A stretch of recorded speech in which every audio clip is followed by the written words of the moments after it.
नमस्कार, हमारे खास कार्यक्रम में आप सभी का स्वागत है। आपके साथ मैं हूं जीनत सिद्दीकी। हरियाणा एक ऐसा प्रदेश जहां शायद ही कोई ऐसा दिन गुजरता हो जब किसी बेटी के साथ छेड़खानी, मारपीट या फिर दुष्कर्म की घटना ना घटती हो। लिहाजा प्रदेश सरकार ने बड़े ही लाव लश्कर के साथ प्रदेश में बेटी बचाओ बेटी पढ़ाओ अभियान की शुरुआत की। मकसद था बेटियों के हालातों में सुधार करना। एक साल गुजरा, ऐसे में सरकार का कहना है कि उन्होंने काफी हद तक स्थिति में सुधार कर दिया।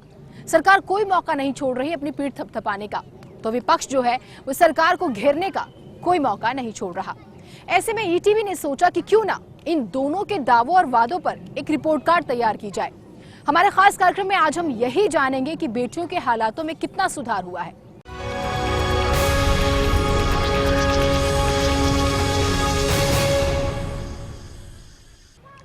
पानीपत की सरजमीन से बेटी बचाओ बेटी पढ़ाओ अभियान की शुरुआत की गई।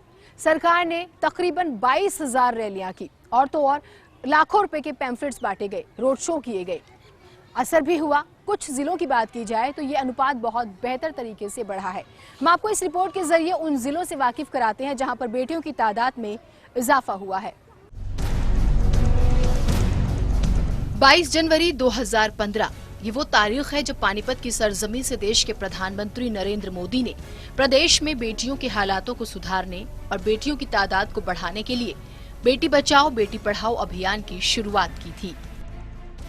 मैं शपथ लेता हूं कि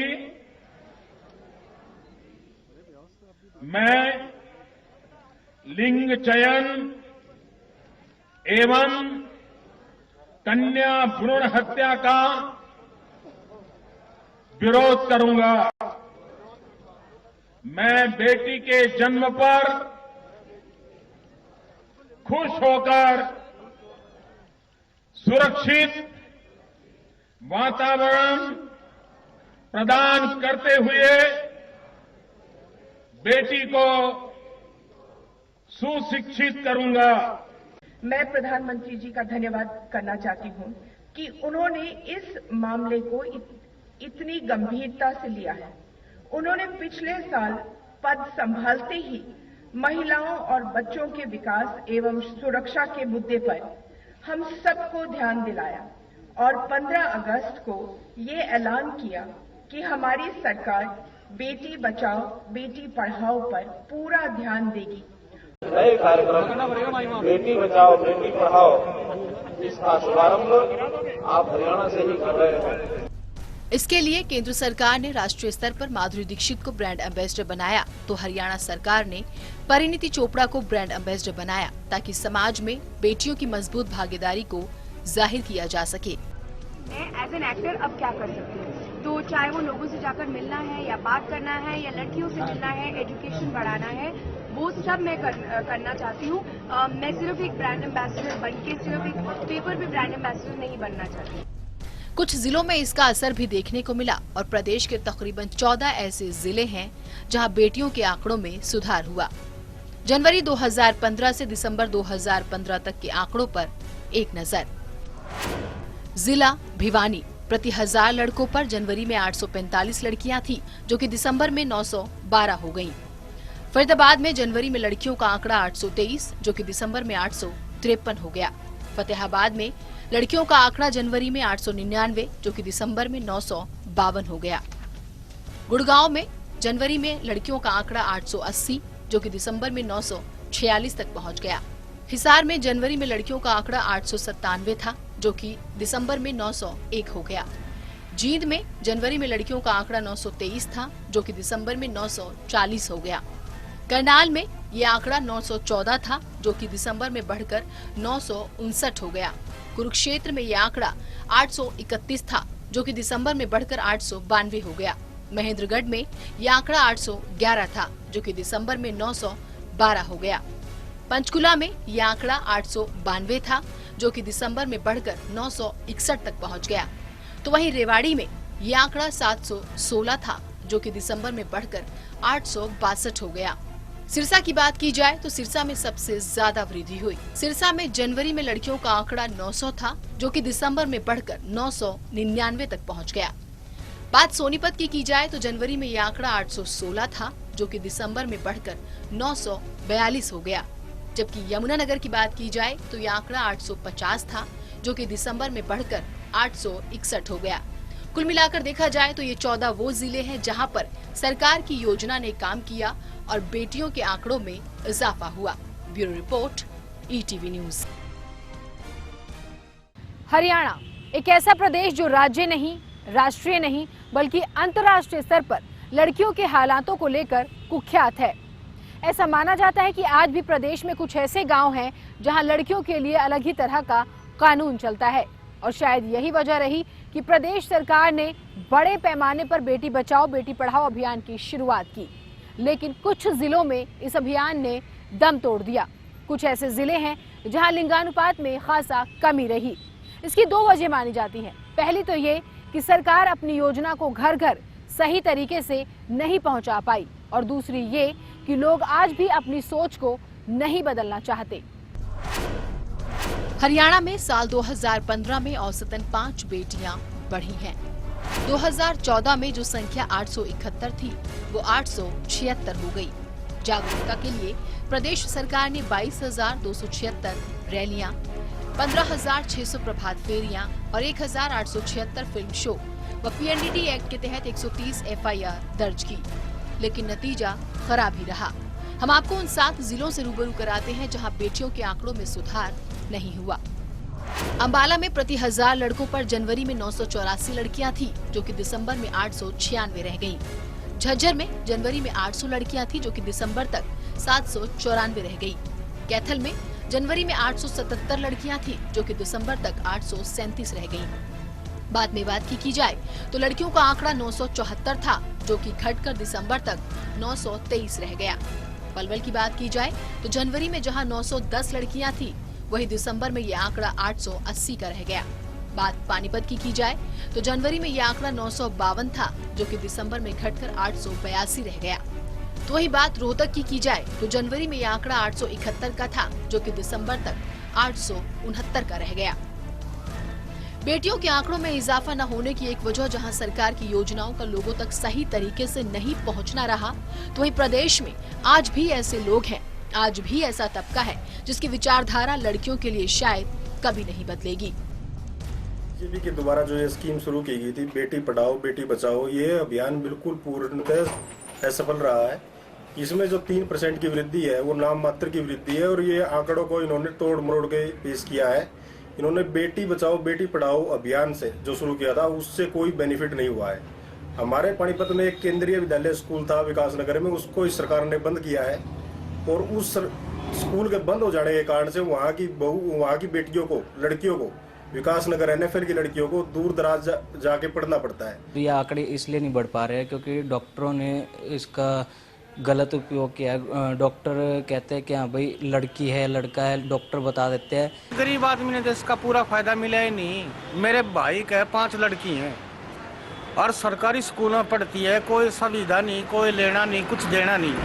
ये बेटी ने तो वो सरकारी स्कूल में 8वीं 10वीं तक पढ़ा देंगे, आगे किस तरह पढ़ाओगे हम उसमें। जिन लोगों तक ये नॉलेज पूरी है, जिनको वो तो फायदा उठा भी रहे हैं इसका, जिनको नहीं है नॉलेज वो अभी तक नहीं ले पा रहे हैं इसका। बहरहाल लोगों की बातों से एक बात तो साफ है कि जनता तक सरकार की योजना ठीक से नहीं पहुंच पाई। Bureau report, ETV news.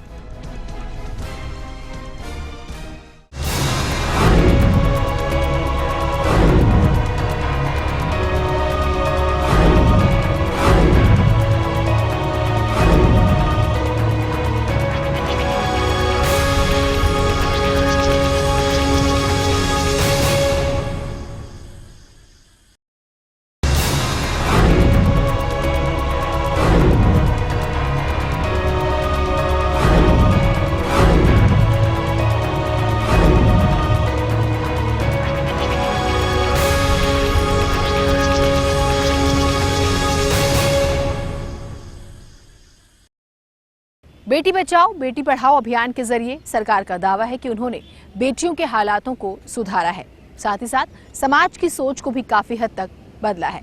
लिहाजा इस रिपोर्ट में देखते हैं कि सरकार अपने आप को इस पूरे 1 साल में कितना सफल मान रही है।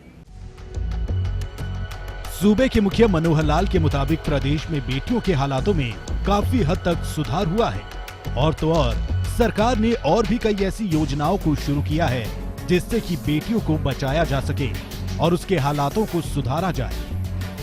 बेटियों का महत्व बेटों के बराबर है, बेटों से कम नहीं है। इस विषय में जो हमने प्रयत्न किए हैं उसमें काफी कुछ अब परिवर्तन आए हैं। पहले हमने 2 बेटियों के बाद तीसरी बेटी पर भी अपनी ओर से विशेष योजना बेटी बचाओ अपने आपकी बेटी हमारी बेटी इस अंतर्गत हमने तीसरी बेटी पर भी सुविधाएं दी हैं सरकार की ओर से कि उसके जन्म के समय उसके बैंक के खाते में 25,000 रुपये जमा कराया जाए, 21,000 रुपये जमा कराया जाए। वहीं प्रदेश बीजेपी के भी ज्यादातर नेताओं के मुताबिक प्रदेश में बेटियों के हालात बेहतर हुए हैं और तो और इनमें सुधार की भी गुंजाइश है। लड़के और लड़कियों का जो लिंग अनुपात का जो रेशो था वो निश्चित रूप से इस लगभग 1 साल के कार्यकाल के अंदर वो सुधार करके 903 तक प्रदेश में हुआ था, लेकिन इसमें और ज्यादा सुधार की अभी गुंजाइश है। 834 से हम 903 पर आए हैं, लेकिन पहुंचना तो 1000 पे है। अभी काफी दूरी है बराबरी आने के लिए, तो निश्चित रूप से और सघन प्रयासों की आवश्यकता है। राज्य मंत्री कृष्ण बेदी ने कहा कि योजना की शुरुआत से काफी जिलों में सुधार हुआ है, जबकि कुछ जगहों पर आंकड़ों में गिरावट भी देखने को मिली। तो वहीं परिवहन मंत्री कृष्ण पंवार के मुताबिक योजना से लड़कियों की संख्या में बढ़ोतरी हुई है। काफी जिलों में इसमें सुधार हुआ है। बाकी जो कुछ जिलों की अभी जानकारी जिस प्रकार की आ रही है, वहाँ पर कुछ बेटियों की संख्या में दोबारा फिर गिरावट आ रही है। हमने भ्रूण हत्या रोकने के लिए कानूनी दायरे मजबूत किए हैं, कानून को मजबूत किया है, लोगों को सजा दिलाने का काम किया है। निश्चित तौर पर पूरे हिंदुस्तान में और विशेष तौर से हरियाणा प्रदेश के अंदर पूरे रेशो की ग्रोथ बढ़ी है। आप पर मंथ की आप रिपोर्ट आप डिस्ट्रिक्ट वाइज लेंगे तो कई डिस्ट्रिक्ट में तो 900 भी क्रॉस कर चुके हैं। ओवरऑल जिस प्रकार से आप 7 डिस्ट्रिक्ट की बात कर रहे हैं, आप पूरे साल का जब हिसाब किताब लगाएंगे तो संख्या पहले से ज्यादा बढ़ी है। हैरानी तो तब हुई जब प्रदेश बीजेपी के नेता इस मसले पर अपनी सरकार की पीठ थपथपा रहे थे, तो सूबे के स्वास्थ्य मंत्री ने इस बारे में कुछ भी बोलने से साफ इनकार कर दिया और गेंद प्रदेश के मुखिया मनोहर लाल के पाले में डाल दी। इसके बारे में मुख्यमंत्री जी के अंतर्गत एक सेल बना हुआ है और राकेश गुप्ता जो उनके हैं वो इसको देख रहे हैं, आप उनसे पूछें। बहरहाल सरकार कुल मिलाकर इस योजना को एक तरफ सफल तो मान ही रही है, साथ ही इसमें और काम किए जाने की बात को भी कबूल कर रही है। Bureau report, ETV news. बेटी बचाओ बेटी पढ़ाओ अभियान को 1 साल पूरा हुआ, लिहाजा सरकार हर मौके पर अपनी पीठ थपथपाती है, लेकिन विपक्ष को सरकार की ये तमाम कोशिशें नाटक नजर आती है। कांग्रेस का कहना है कि सरकार ने कुछ भी नया नहीं किया, बल्कि पुरानी योजनाओं को ही नया नाम दे दिया, जबकि इनेलो कह रही है कि सरकार झूठे आंकड़े पेश करके जनता को गुमराह कर रही है। प्रदेश में सरकार के बेटियों के लिए शुरू किए गए कार्यक्रम को 1 साल हो गया है। ऐसे में जहां सरकार अपनी पीठ थपथपा रही थी, वहीं विपक्ष के ख्याल को जानना भी उतना ही जरूरी था। लिहाजा शुरुआत ETV ने प्रदेश के पूर्व मुखिया भूपेंद्र सिंह हुड्डा से की। पूर्व मुख्यमंत्री भूपेंद्र सिंह हुड्डा ने तो साफ शब्दों में आरोप लगाया कि सरकार ने कुछ भी नया नहीं किया, बल्कि पिछली सरकार की योजनाओं के नाम बदलकर अपनी पीठ थपथपाने में लगी है सरकार। तो वहीं राज्यसभा सांसद कुमारी सैलजा ने भी पूर्व CM की बात को ही दोहराया। ऐसा कोई नई स्कीम नहीं थी, जैसे हमने लाडली स्कीम चलाई और जो महिलाओं के जिनके लड़कियां हैं उनके कर्मचारियों की पेंशन जो है 50 साल पे शुरू की और बहुत सारे इंसेंटिव दिए थे। उसका ही नाम इन्होंने बेटी बचाओ बेटी पढ़ाओ स्कीम का नाम रखा है। तो ये करनी चाहिए, प्रयास करना चाहिए। जब तक बेटी नहीं पढ़ेगी, जब तक हमारा समाज प्रगति नहीं करेगा। ये हर चीज को, हर कार्य को एक नया नाम दे देते हैं। नाम देने में जरूर माहिर हैं, लेकिन कार्य क्या करके दिखाया है, असली बात तो वो है। ये ऐसे अभियान हैं जो कांग्रेस पार्टी के समय में सिर्फ ये नहीं और भी हमने शुरू किए थे। राइट टू एजुकेशन हमने दिया था, लड़कियों के लिए हमने कार्य शुरू किए थे, तो उन्हीं को ये नया नाम दे रहे हैं और आज के दिन ये क्लेम करते हैं कि सफलता इन्हें मिल रही है। ओवरनाइट सफलता क्या मिल सकती है, और अगर मिली है तो और जगहों पर क्यों नहीं मिल पा रही। वहीं कांग्रेस के प्रदेश अध्यक्ष ने सरकार की योजनाओं के बारे में कुछ कहने से पहले ही सरकार को हर स्तर पर फेल करार दिया। वहीं दूसरी तरफ कांग्रेस की तेज तर्रार नेता किरण चौधरी ने कहा कि सिर्फ नारों से बेटियों के हालातों को बदला नहीं जा सकता। बेटी बचाओ में मैं समझता हूं कि सबसे पहले तो फंड्स का एलोकेशन और ज्यादा बढ़ाना चाहिए, उसके प्रति जागरूकता बनानी चाहिए। साथ साथ जो हमारे सारे सामाजिक संगठन है उनका इन्वॉल्वमेंट होना चाहिए। और जब तक हम मानसिकता में परिवर्तन नहीं लेकर के आते तब तक मैं नहीं समझता कि ये कामयाबी उस तरीके से मिल सकती है। तो सबको साथ लेकर के सरकार चले और नारेबाजी जुमलाबाजी बंद करे। केवल स्लोगन देने से काम नहीं चलता है, ये बहुत अच्छा अभियान है और हमारे समय पे भी हमने बहुत इसके ऊपर काम किया, बहुत सारी ऐसी योजनाएं लागू करी। लेकिन केवल आप अगर समझें कि बेटी बचाओ बेटी पढ़ाओ का आप स्लोगन दे देंगे और उसके साथ काम कार्रवाई उसके साथ साथ नहीं होगा तो ये काम जो है इतना आसान काम नहीं है और नहीं हो सकता। कांग्रेस ही क्यों, ईटीवी ने इनेलो से भी सरकार की इस योजना के बारे में सवाल किया तो सांसद दुष्यंत चौटाला ने कहा कि योजना का नाम जितना बेहतर है काम उतना ही खराब हो रहा है। स्कूलों को बेहतर तरीके से अपग्रेड कराने के लिए कड़ी मशक्कत करनी पड़ती है।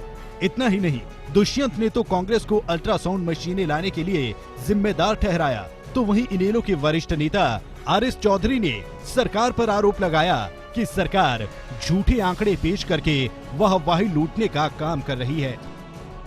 मुझे लगता है कि सरकार को इस पर चिंतन करना चाहिए और जो बदलाव हैं जैसे स्कूल अपग्रेडेशन का है, आज बहुत से ऐसे गांव हैं जहां पर 5वीं से ऊपर लड़कियों के लिए स्कूल नहीं है, वहाँ सरकार किस तरीके से कोविड स्कूल बना पाएगी। मुझे लगता है जब अल्ट्रासाउंड हमारे देश में पहली बार आई थी, मैं तो मानता हूँ कांग्रेस की सरकार थी और सबसे बड़ा फेलियर तो उनका था कि उनने इस तरीके से अल्ट्रासाउंड मशीन्स को एडवर्टाइज़ किया था कि हमें अगर बच्चा चाहिए तो हमें अल्ट्रासाउंड कराना चाहिए। और आज मुझे लगता है हमारे देश के लिए सबसे बड़ा सेटबैक अगर कोई रहा तो वो अल्ट्रासाउंड मशीन रही। देखिए, सबसे पहले तो जो मुख्यमंत्री जी ने प्रेस कॉन्फ्रेंस के अंदर आंकड़े जारी किए वो सिर्फ 1 मास के किए थे, 1 माह के। दिसंबर में आंकड़े जो 9,003 दिए, अगर सारे साल के आंकड़े की जितना समय गुजरा अभी तक 10 महीने 9 महीने उसकी अगर एवरेज ली जाए तो उसमें सिर्फ 5% की वृद्धि 871 से 876 हुई है। जब तक स्वास्थ्य सेवाएं पूरी तरह से उपलब्ध नहीं होंगी तब तक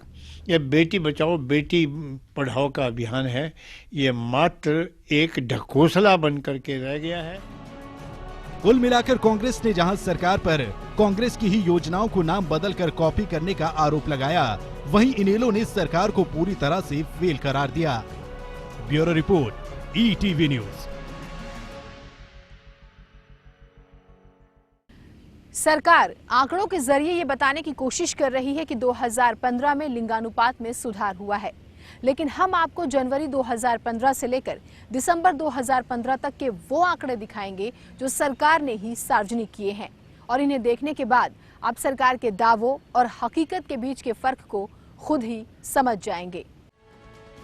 प्रदेश सरकार अलग अलग तरीकों से अलग अलग मौकों पर ये साबित करने का कोई मौका नहीं छोड़ रही है कि प्रदेश में लिंगानुपात में सुधार हुआ है, लेकिन ये रिपोर्ट सरकार के दावों की पोल खोलने के लिए काफी है।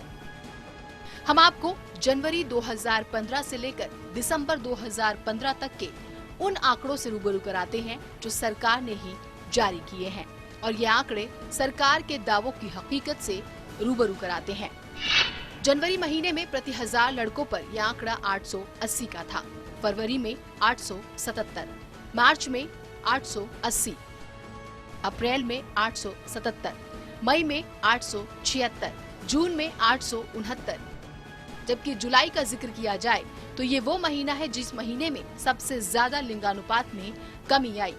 जुलाई में प्रति 1000 लड़कों पर 863 लड़कियां थी, अगस्त में प्रति 1000 लड़कों पर 868 लड़कियां, सितंबर में 875, अक्टूबर में 890, नवंबर में 885, जबकि दिसंबर में ये आंकड़ा 904 था।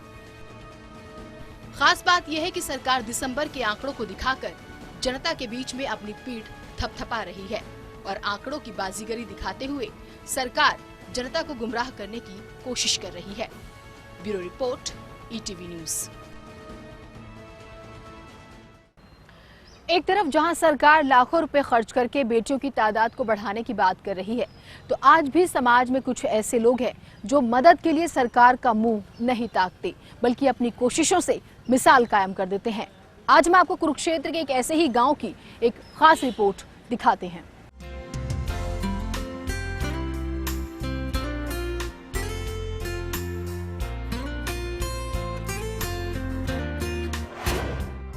ये गांव तो लाडो का है। 1000 लड़कों पर 1909 लड़कियां, सभी के लिए मिसाल है ये गांव। आम जो रूढ़िवादी विचारधारा थी सर, वो ये थी कि बेटी के लिए अगर आप करोगे तो आगे भी बेटी आएगी। खिलाफत होती थी कि अगर आप बेटी का बर्थडे सेलिब्रेट करते हो तो आप बेटी का बर्थडे सेलिब्रेट करोगे तो आगे भी बेटी पैदा होगी, बेटा नहीं होगा। मत करो। बेटी अगर करोगे तो अच्छी चीज नहीं आएगी, अच्छी चीज मीन्स बेटा नहीं आएगा।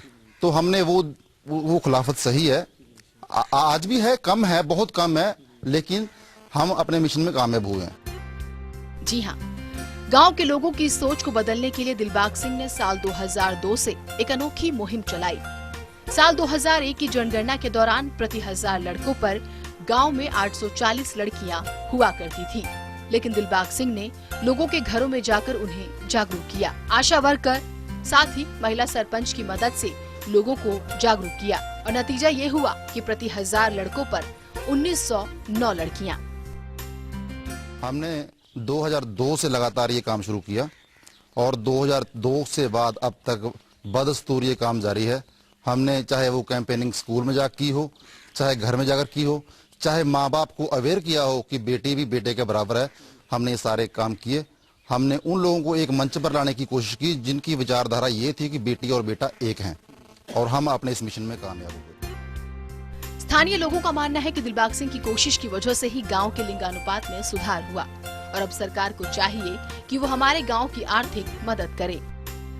तो ये हमने अपने गांव में रैलियां निकाली और घर घर जाके लोगों को प्रेरित किया कि हमें बेटियों को बढ़ावा देना चाहिए। अब हमारे गांव में लड़कों की तुलना लड़कियों की संख्या ज़्यादा है। हमारे गांव में जो दिलबाग सिंह बेटियों के बारे में सहयोग कर रहे हैं, सरकार की तरफ से अभी पूरा सहयोग नहीं मिल रहा। हमारे गांव में पहले 740 लड़कियां थी, अब 840 और अब 1909 के आसपास पहुंच चुकी हैं। ये बहुत बड़ी उपलब्धि है। हम इस अभियान को आगे जारी रखेंगे। सरकार से अभी इतना ज़्यादा सहयोग नहीं मिला जो मिलना चाहिए। अब हम आपसे गुजारिश करते हैं सरकार की तरफ से हमारी फरियाद सरकार तक पहुंचाएं, हमें बड़े से बड़ा सहयोग दें। बहरहाल जिस गांव के लोग बेटियों के जन्म पर जश्न मनाने से डरते थे कि कहीं बेटी पैदा ना हो जाए, उस तरह के रूढ़िवादी गांव में लड़कियों के लिंगानुपात में सुधार कर दिलबाग सिंह ने न सिर्फ मिसाल कायम की है, बल्कि ये भी साबित कर दिया है कि सरकार की मदद की जनता मोहताज नहीं है, अगर वो ठान ले। Bureau report, ETV news. कुल मिलाकर जब हमने इस मुद्दे पर मंथन किया तो सरकार के दावों का दम तो सरकार के जरिए सार्वजनिक हुई रिपोर्ट ने ही निकाल दिया, जिसमें आंकड़ों के साथ बड़े खेल का खुलासा हुआ। उसके बाद जो सबसे महत्वपूर्ण बिंदु था वो ये कि समाज को बेटियों के लिए अपनी सोच को बदलना होगा। समाज को और सरकार को एकजुट होकर नेक नियत से बेटियों के लिए काम करना होगा। लाडो को जीने का हक देना होगा, तभी तो बचेंगी बेटियां, पढ़ेंगी बेटियां और फिर बढ़ेंगी बेटियां। और चलिए इसी के साथ हमारी खास पेशकश में इतना ही। देश और दुनिया की बाकी खबरों के लिए आप बने रहिए ETV हरियाणा हिमाचल प्रदेश के साथ। नमस्कार।